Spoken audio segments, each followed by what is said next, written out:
activité. Donc la parole est au maire Abass Fall.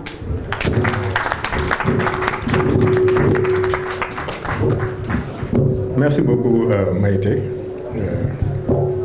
maa ngi nuyu ñu fi teew ñëpp à commencer par bon xaw ma nag activité politique la wala parce que fii dañuy jaxase maire ak ministre ak lépp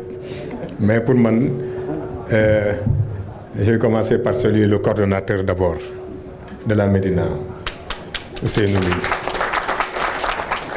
di ko encourager ci liggéey bi muy def dinaa ci ñëwaat léegi parce que am na lu Ousmane listé c'était un peu aussi dans ma tête pour nit ñi comprendre ni affaire bi c'est une chaîne c'est pas des activités conjoncturelles mais c'est des activités qui s'inscrivent dans la durée donc des activités structurelles donc di nuyu monsieur le chef de cabinet du président de la République Ousmane Abdoulaye Baro di ko remercier ci teewaayam sànq bi ko Maïté di présenté dama ni ñu fàttali ni il fut le premier secrétaire national à la massification du parti bi may ñëw ci parti bi ñoom ñii ñoo ma accueillir bi ma ñëwee li ma laajte mooy kan moo yor massification parce que man dama gëm ni parti massification moo ko yor c'est comme li may wax ci souvent comme deret lu muy jariñ ci yaram loolu la massification di jariñ ci parti ci ñoom laa jëkk mes premiers pas dans Pastef ci ñoom ñii laa ko defee souvent dama naan lu ma dal ci parti bi muy lu baax ak lu metti Ousmane Abdoulaye Baro bi moom ko teg dinaa si ñëwaat parce que moom ma ci imposé wax ba sonn pour que Pastef Dakar ñu mettre ko en place ma bañ ba sonn parce que nee naa ko man dugguma ci politique pour quoi que ce soit damay ñëw pour jàpp ci mais yàlla nattoo ma ba li am ba tey par la grâce de Dieu ñu toog fii ñu toog di nuyu tous les responsables qui sont là gis naa Alioune Kébé le directeur de la fonction publique locale qui est là di nuyu tous les responsables hein peut-être am na ñoo xam ne ñu ngi fi teew gisuma leen ngeen baal ma su ma leen cité wul di nuyu la coordination JPS Dakar du moins représentée ici fortement représentée mais avec à sa tête Serigne Mor Bousso. Je vois aussi les membres de la JPS nationale qui sont fortement donc déplacés ça fait plaisir de voir ça mais ñuy nekk à droite xam naa fàttewuñu leen parce que souvent on a tendance à surtout regarder peut-être ñi nga xam ne ñoom ñoo nekk en face de nous mais cela ne veut pas dire que bu leen xool rek bokk leen fi ñu ngi leen di bàyyi xel et ça c'est un défaut de l'organisation ça c'est la touche du patron de l'organisation du parti mënoon nañ ko def nii rek mu nekk benn bâche mais xam naa gars yi dañoo am problème mu xaalis comme Pastef moom ils ont dem louer benn bi bon yooyu yëpp c'est des choses quand même yoo xam ni souvent voilà dañ leen di tooñ donc je suis très content d'être là pour plusieurs raisons sànq am na benn thème boo xam ne xëy na abordé nañ ko qui parlait de démocratie de citoyenneté donc des questions yoo xam ne souvent day ñëw dans le débat public et que les gens comprennent ces questions de façon différente am na lu Baro wax lu am importance un peu bu muy dérouler bu ñu xoolee situation réew mi fu mu toll rek war nañu kontaan ci suñu bopp jaajëfal suñu bopp jaajëfal aussi président Ousmane Sonko comme dafa am ñu koy bañ parce que histoire politique au Sénégal parti bu mel ni Pastef ci li ñu dund suñuy at xëy na bariwul mais am na lu ñu fekkee lu bari ni ko Pastef marqué amul benn parti politique bu ko marqué te li ci gën a bari li tax Pastef marqué ko Pastef dafa indi un autre débat dañ ci fekkoon des partis politiques yoo xam ne dugal nañu ki sax parce que il fallait survivre buñ ko deful woon du baax parce que dañoo ñëw woo nit ñi ci débat boo xam ne dafay am contenu boo xam ne dafay jariñ population yi ñu bëgg ñu faagaagal dugal ñu ci leneen moo tax il a fallu que ñun ñu allier les deux ñu xeex ci xam-xam mais xeex politiquement aussi ci terrain bi mënul woon ñàkk te loolu moom moo tax tey ñu toog fii président Ousmane Sonko comme ni Ousmane Baro waxee kii wax na ko dañu woowoon effectivement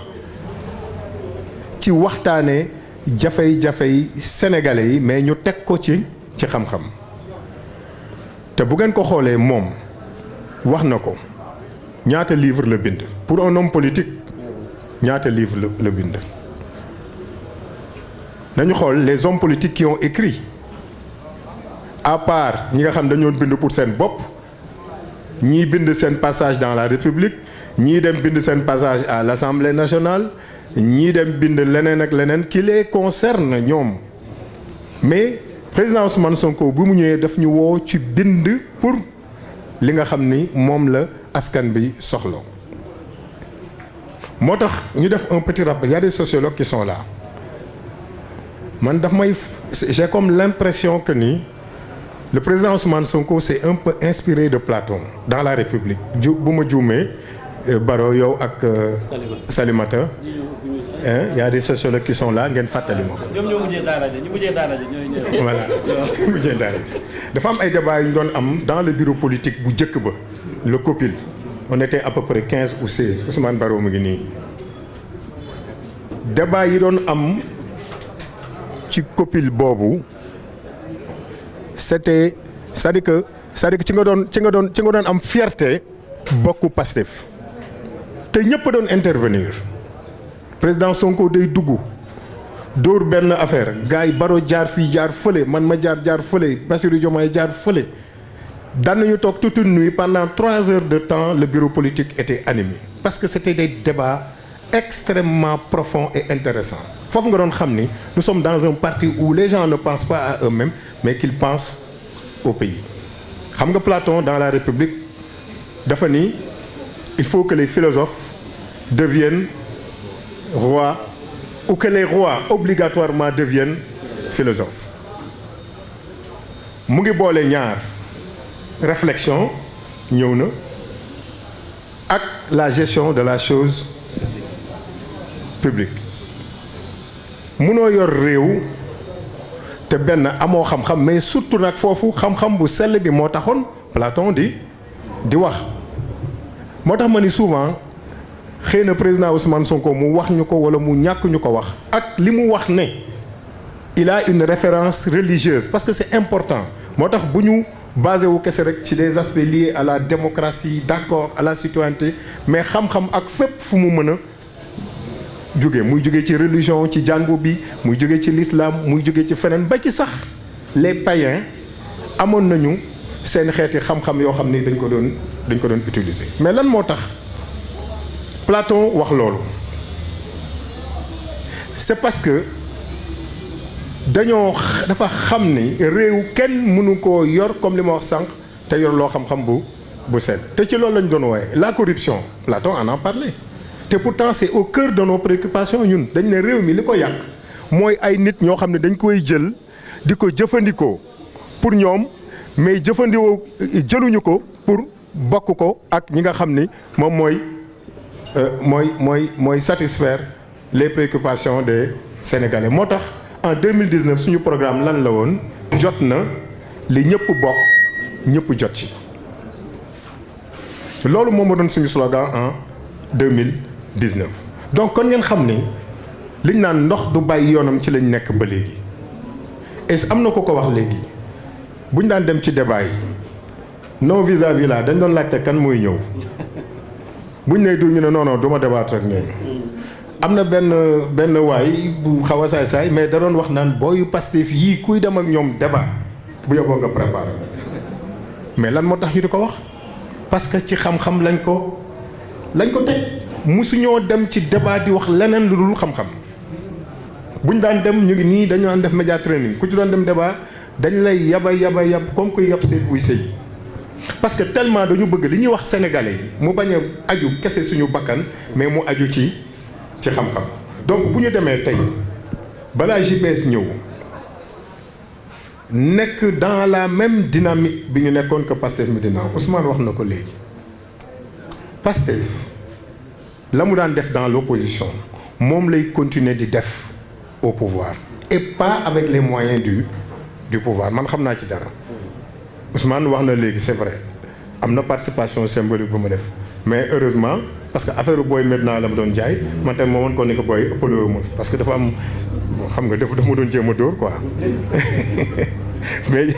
mais dama koy tooñ mais jàllul mais vous savez li tax donc li am importance mooy ñëw naa fi ay activités yu bari bii joxe fourniture ak machine de reprographie pour les écoles kon ñu ngi ci dynamique boobu. beneen bi école boo xam ne daanaka dafa délabré man fu laa defee sama cycle secondaire 6e ba 3e yàqu complètement JPS Médina ñëw encore ne dañ koy réhabiliter ba xale yi nekk dans de bonnes conditions keroog bi ñu ma yónnee vraiment changement bi lañ fa def sama yaram da doon daw ma ne ñii au moins ils pensent à leur population. beneen bi tey ñu inauguré une bibliothèque ça veut dire que la JPS comprendre na li Nelson Mandela doon wax naan l'arme la plus puissante pour changer le monde c'est l'éducation et un peuple sans éducation est un peuple sans âme. amul benn réew bu développé ci adduna bi boo xam ni éducation nekkul au cœur dëkk bu ngeen dem li ngeen di gis yëpp dans tous les pays c'est grâce à l'éducation. maintenant éducation nag du question rek dem école jàng am xam-xam livresque wala leneen bu doon loolu la Sénégal développé na bu yàgg bu doon loolu la Sénégal toll fii ñaata soi-disant hommes d'État lañ fi am yu jàng qui sont sortis des plus grandes écoles est-ce que loolu tax na réew mi développé wul et pourtant ñoo ñëpp jaar nañ fi ça veut dire que dafa am leneen nag loo xam ne war na ci bokk mooy l'utilisation de ce savoir-là à bon escient. C'est là où on pêche. am na ko wax waxu discipline léegi dëgg la am na benn waay bu dem Maroc ñëw di non ni Maroc mel te fàtte na ni moom miy wax loolu bokk na ci ñi nga xam ni fu Sénégal tollee fii moom bokk na ci et pourtant ma ngay tagg waa Maroc te boo xëyee fekk ko fa mu toog place am ba mu toog ak la muy wax ci télé yeeg yëpp du intérêt Sénégal. Ça veut dire que les gens sont dans d'autres options mais Pastef dafa continuer nekk ca la nga xam ni gëmoon nañ ko parce que ñun mënoon nañ jël pouvoir changer bala ngeen koy xam ngeen di rencontrer yenn jeunes yu nekk dans d'autres partis dañ naan ñun de grand ñun ànduñoo ak yéen mais yéen wute ngeen ak ñun parce que yéen sax au moins dañ leen di gis ci activités yi ngeen di toog ak seen militants yi di débat ak ñoom di waxtaan ak ñoom alors que ñun fële kuñ fi falaan fàtte nga sa téléphone sax changé nga ko si tey on est là. Moi je suis là en tant que coordinateur de Pastef Dakar même si j'ai autant de charges autant de responsables maa ngi ni dama war a jël avion ci kanam mais dama ne activité bi il faut que ma ñëw ci parce que quand on parle d'éducation moi je suis toujours présent parce que man j'ai fait 25 ans sama adduna yëpp defe naa ci njàngale partager li ma xam ak néew jàppale jeunes yi ñu am xam-xam ci loolu laa sama adduna yëpp lu ma am ci adduna loolu moo ma ko may. donc fu ma fekk ñuy waxtaanee mbirum éducation wala ñu war ci def dara mais dama koy def monsieur le ministre Ousseynou Ly ñëpp xam nañ ni voilà mais c'est un homme politique nag moom wax dëgg yàlla moom mënu ñàkk day politique parce que voilà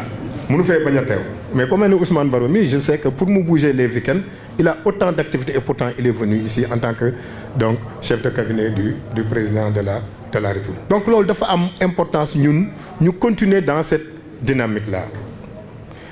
Ousseynou tudd na sànq ñenn ñi war nga leen sax tudd parce que ñooñu dañuy distraire te loolu lay wax souvent gis nga bu ñu toppee ñii ñun nous sommes dans le monde intelligible ñun waa PASTEF kii xam nañu Platon dans le monde des idées pures ñoom ils sont dans le monde des ténèbres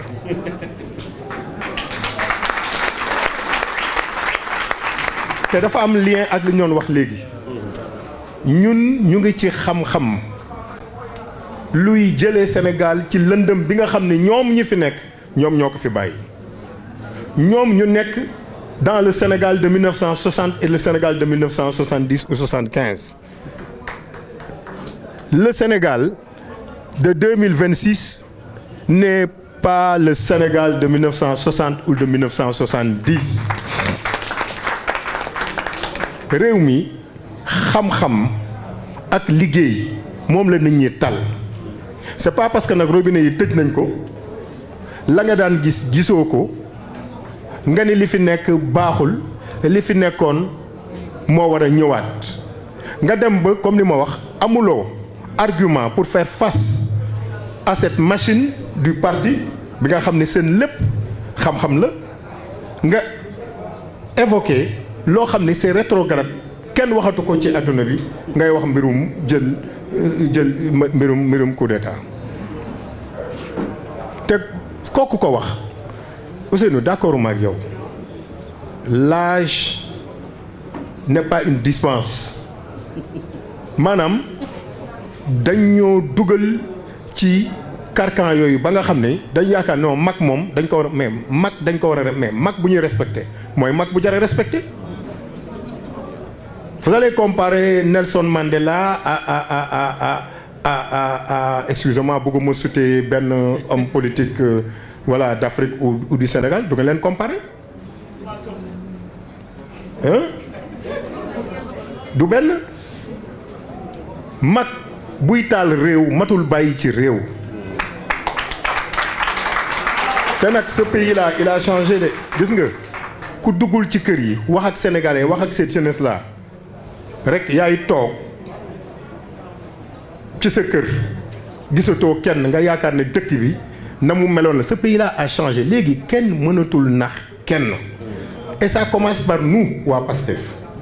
saa yu ngeen ubbee livre di lire wala ngeen di bind xam leen ne y a d'autres jeunes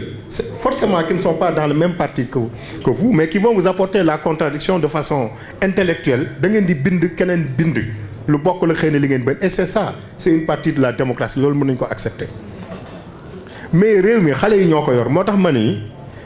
sur la démocratie sur la citoyenneté foofu la réew mi toll ku tollul foofu tu es dépassé tu es périmé. Sur la citoyenneté foofu la réew mi toll ku tollul foofu tu es dépassé tu es périmé moo tax man dama leen di encourager ci loolu sur la réflexion am na ku ko wax léegi Mayte moo ko wax Serigne Mor Bousso mu ngi nii. Ousmane Sow Omar Diaw Ngagne Demba Touré Moustapha Koli c'est-à-dire que Bakary Bassakho maa leen di segg maa leen di gis les jeunes de PASTEF li ñuy bind amul benn jeune bu koy bind fii appartenant à un parti politique man dama koy jël di ko partager di ko dugal ci ay groupe ngeen yëg ko ak ngeen ñàkk ko yëg parce que c'est une fierté pour moi d'appartenir à un parti politique où des jeunes réfléchissent produisent dama ko doon wax sax sama coordination départementale toujours dama leen koy wax Bousso de moment suñu activité pour na ñoo jàpp ba quelquefois sax pour nga toog bind benn phrase bu jub sax c'est un problème mais vous êtes là pour continuer ce travail là et loolu bu leen ci kenn jëlee et lu tax mu am importance mooy ça va nous permettre de nous détacher de certains débats man loolu damay profiter di ko wax bu nga ñu ngi tombé ci piège yu ñi fi nekk nii là où vous êtes dans le monde intelligent vous voulez vous tirer vers le haut ils veulent vous tirer vers le bas avec des débats inutiles bu leen ko nangu parce que c'est à vous d'imposer le débat dans l'opposition ñun ñoo doon imposer débat bi pourquoi ñu ñëw au pouvoir di topp ñeneen ñu imposer ñu seen propre débat il faut pas l'accepter et c'est ça c'est à travers la réflexion que nous faisons chaque jour les aspects liés à la wax nañ ci démocratie surtout ma am ci tuuti sama réflexion d'abord il faut qu'on définisse c'est quoi la démocratie d'abord attention est-ce que c'est comme nous la comprenons vis-à-vis de ces gens-là qui nous l'ont imposé ou bien est-ce que nous devons inventer d'autres types de de démocratie qui s'adapte à nos réalités. C'est pourquoi Pastef bu muy judd Ousmane Baro ngi nii lan la ñu waxoon bokkuñ ci benn courant ñu ne pragmatisme mooy suñu philosophie politique. Après on a dit mais c'est quoi même le pragmatisme, parce que coûte que coûte dañu bëggoon ñun en fait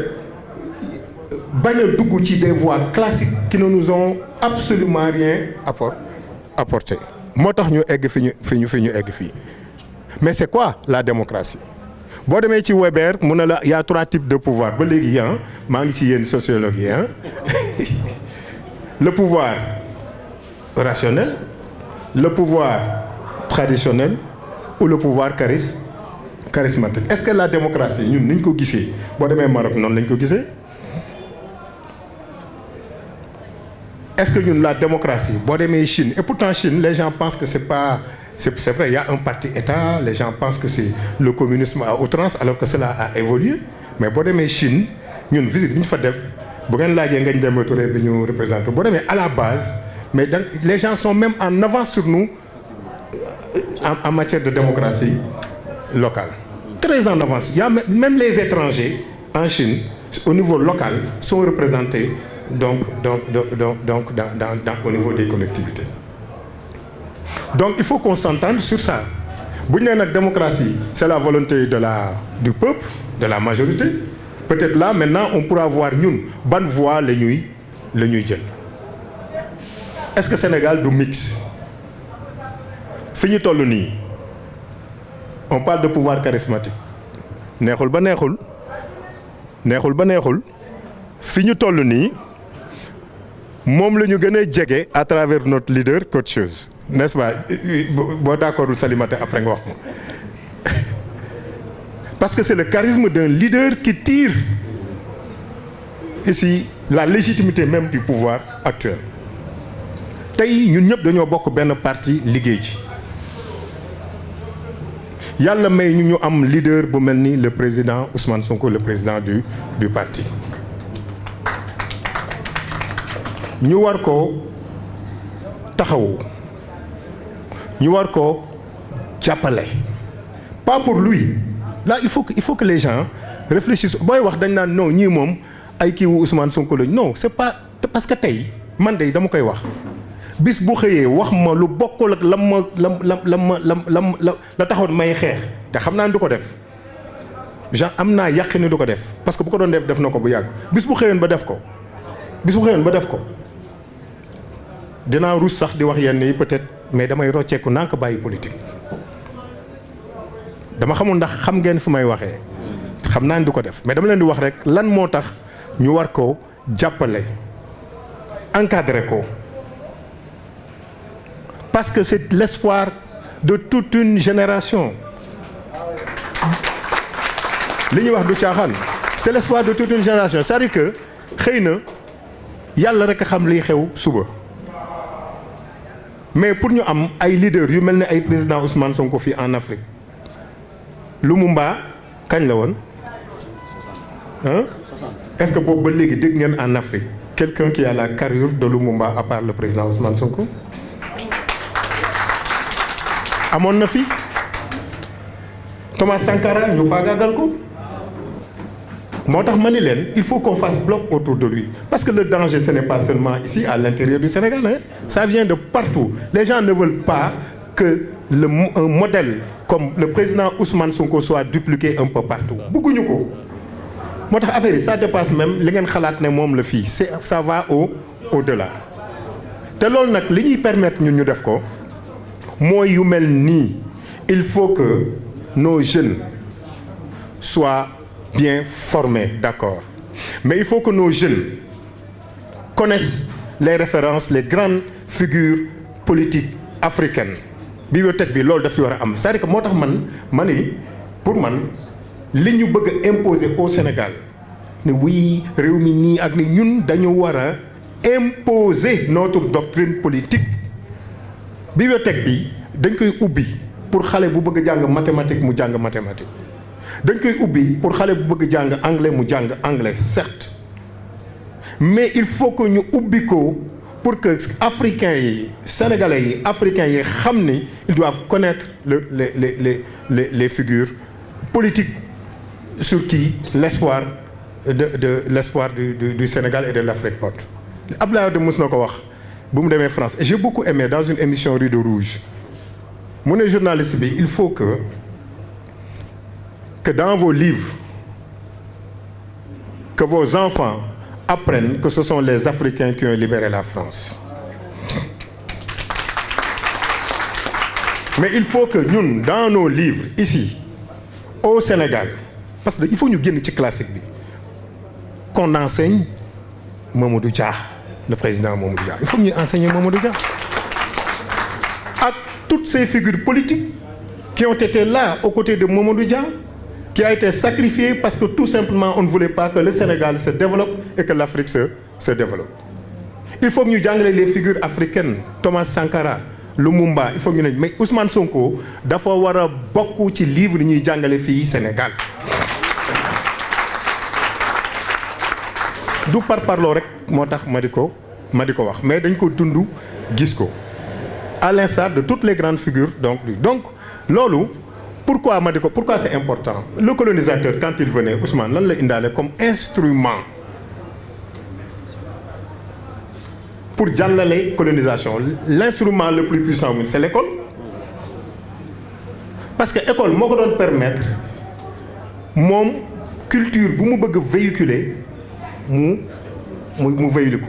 moo tax ñu doon sax nos anciens ñu ne ñun nous sommes des descendants gaulois ñun lu ñu bokk ak gaulois ba ñu koy jàngale ci école yi. C'est parce que dañu bëggoon gëmloo ne ñun effectivement. Vous n'êtes pas civilisés. Nous ne sommes pas civilisés école la ñu indi mais que ñun ci ñoom la ñu soxee ko dañu war a defar ba ñun ñu egg au même niveau que. C'est ça qu'il faut déconstruire maintenant l'école. te école boobu format boobu changé wul moo tax ma ni continue dañ ko war a xoolaat et je vois le travail que le gouvernement est en train de faire le travail que le ministère de l'éducation est en train de faire pour que curricula yi mu changé. Président Ousmane Sonko doon wax mais yéen ñun est-ce qu'on doit aller chercher loin Thierno Souleymane Baal li mu bind est-ce qu'on a besoin de faire les grandes universités africaines européennes ou occidentales pour xam c'est quoi la gestion est-ce que war nañ ko xam la gestion de l'État ak li ki Thierno Souleymane Baal wax yëpp mu oyof yomb ku ko lire tey xam ni c'est un Sénégalais un érudit qui l'a écrit donc contenu yi foofu ci lañ mooy la prochaine étape moo tax vraiment may profiter aussi ci occasion bi monsieur le chef de cabinet nga ñu yóbbante la ci président de la République qui est un frère de parti qui est de PASTEF que yii activités yu mel nii mu di ko yëg mu xam ni les jeunes du parti sont en train de travailler pour que li taxoon ñuy xeex pour que réew mi changer te loolu duñ ci jug dara du tax ñu jug ci que loolu ñu ngi ci guddi ak bëccëg loolu c'est extrêmement important ñu xam ko moo tax man dama leen di encourager ci lii favoriser ce genre d'activité favoriser le développement wax naa ko léegi ci kii bi may bind l'outil le livre il faut lire fii ngay toog xam li xew léegi dans un peu partout dans le monde loolu lecture rek moom moo la ko mën a permettre lecture moo la mën a permettre tey mais booy yow ñëw nga rek affaire baa ngi kii day resté nu mu demee nii lecture moo la mën a permettre nga egg yenn niveau yi kii nan ngeen ko son surnom lan la Mbappé bi fan la jóge da ngeen transposer Mbappé terrain football la mu fa mën moom mu ñëw ci xam-xam c'est-à-dire que fii Pastef ñi fi nekk di wax ñëpp ba nit ñi naw leen sénégalais yi naw leen ci xam-xam lañ leen nawee moo tax lii du lu tuuti il faut continuer à encourager ça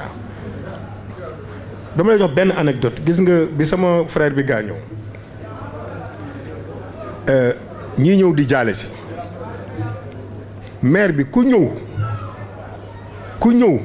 mu jaar sa tur elle a 76 ans xaw ma 77 ans ku ñëw ci Pastef dafay jaar sa tur yow de dégg naa la keroog seetaan naa la keroog kii yow li nga wax keroog am na solo am koo xam daf ko ne yow non li nga wax baax na waaye defal nii ak nii ak nii 76 ans 77 ans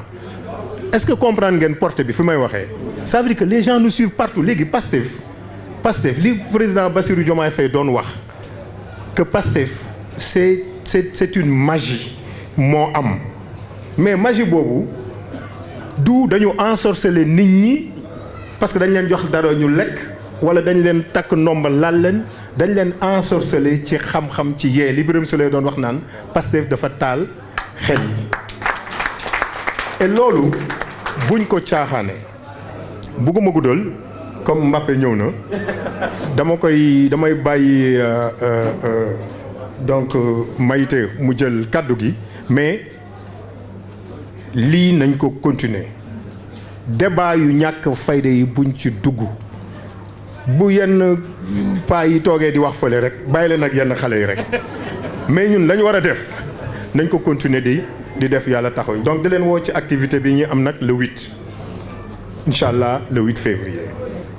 le 8 février 2021 bu leen ko fàttee mooy xeex bu non defal nank bul yàq sama affaire yoo tam booy le 8 février 2021 bu leen ko fàttee ci buntu kër président Ousmane Sonko lu mu leen di fàttale mooy xeex bi ñu jëkk xeex fii ci Dakar pour protéger notre leader. le 8 février 2026 nag ce sera l'anniversaire au CICES. le 8 février dañuy continuer xeex bi xeex nañu ba jël réew mi mais le 8 février aussi dañuy célébrer l'anniversaire de ce combat-là ni Dame Mbodj doon tuddee fële la bataille de Kaffrine la bataille de Mermoz dañ koy célébrer mais c'est un point parmi tant d'autres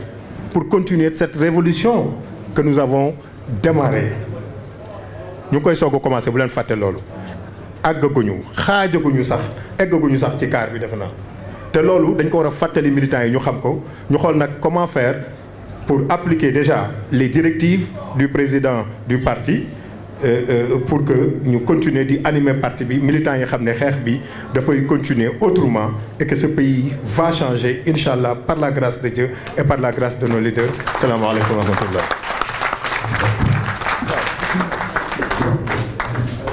jërëjëf monsieur le maire Abass Fall ci contribution bi donc ñu ngi retenir surtout par rapport à nos références ñi nga xam ne ñoom la ñuy jël comme référence parce que comme mu ngi koy wax di jàng ci koo xamante ni mën na am instant amaluñu benn njëriñ jàng ci ñi nga xam ne ni am nañu njëriñ ci dëkk bi moo ko gën parce que nee nañu